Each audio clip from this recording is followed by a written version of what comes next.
Bentuk kepedulian anggota Satgas kepada warga Desa Taman Sari dalam pelaksanaan TMMD ke-111 Kodim 0718 Pati, anggota Satgas membantu warga mengumpulkan kayu bakar di lokasi sasaran TMMD.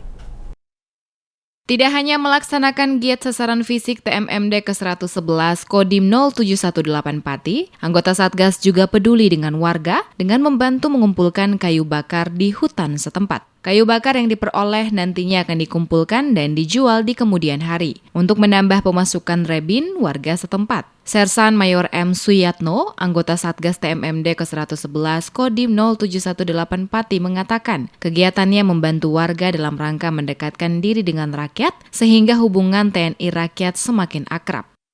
Kegiatan siang ini tadi membantu Bapak Rebin untuk mencari ranting pohon jati dan mahuni untuk bahan kayu bakar, Pak. Ya, ini sebagian ada yang dijual, ada yang ditimbun untuk jangka panjang.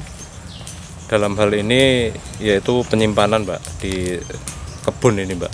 Ya, dengan tujuan yang mendekatkan diri dengan rakyat, kemudian bisa akrab sama masyarakat sekitar, bisa manunggal dengan rakyat. Tentunya TNI kuat bersama rakyat, Pak. Sersan Mayor M. Suyatno berharap anggota Satgas terus membaur dengan warga setempat sehingga mewujudkan kemanunggalan TNI rakyat.